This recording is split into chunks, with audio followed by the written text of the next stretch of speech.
Good morning. I am Tracy Spence with your newscast. This newscast is brought to you courtesy of BioLife Energy Systems. Come join the living. Call them at 800-875-5433. USA Credit Repair, the key to beautiful credit. You may call them at 800-786-1330. And Cruising with the Case Handler, a show on personal injury and immigration, weekdays 8:30 a.m. on Saturdays 7 p.m. and 12 noon on Sundays. Now for the news in details. Prime Minister Andrew Holness says the Jamaican government is actively working to have some students return to the classroom even while the country continues to see a rise in COVID-19 cases. The Prime Minister said he is very concerned about the challenges some students are facing accessing online learning and solutions must be found. He disclosed that the Ministry of Education has been engaged on the surveillance of schools which can meet the criteria for the safe return of students. The schools should be in areas where the number of coronavirus cases are low and contained. Students will not necessarily use public transportation and the schools should be underpopulated. Holness, who was speaking on Thursday at a Jamaica Labour Party Scholarship Awards function, also agreed that remedial programs will have to be implemented for students who will be left behind during this period. The Jamaican government has commenced training for health workers in the administration of the antigen test, which is to be utilized to detect the novel coronavirus COVID-19 infections. Minister of Health and Wellness, Dr. Christopher Tufton, advised that the first training session was held last week, adding that another is slated to be held shortly, which will also focus on protocols for personnel designated to administer the test, among other procedures. He was speaking during the ministry's weekly COVID Conversations digital press conference on Thursday. Dr. Tufton also advised that the government is still awaiting the arrival of 80,000 antigen test kits, which were ordered through the Pan American Health Organization, World Health Organization, PAHO, WHO, for delivery in October. The acquisition of kits for antigen testing, which is a faster, simpler, and more cost-effective method for detecting COVID-19, is being facilitated through a collaboration involving the Foreign Commonwealth and Development Office and the United Nations.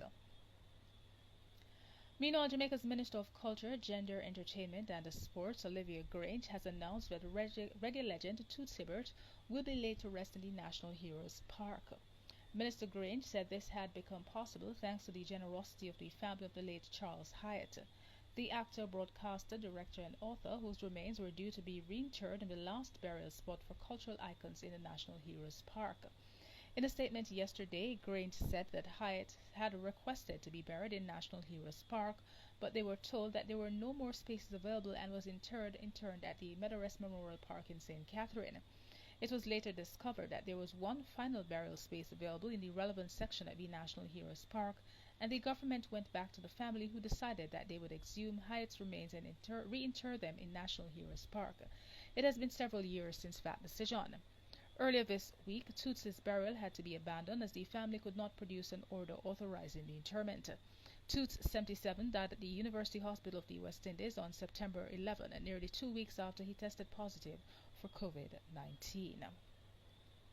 In sports, Trinidad and Tobago Football Association (TTFA) President William Wallace says if FIFA wins the court appeal next week, he will not pursue any further legal challenges against it. High Court Judge Carol Gobin ruled in Wallace's favor regarding FIFA's appointment of a normalization committee to replace Wallace and his administration on Monday. But the Court of Appeal is now set to hear a challenge from FIFA on Monday over Gobin's jurisdiction to hear the matter.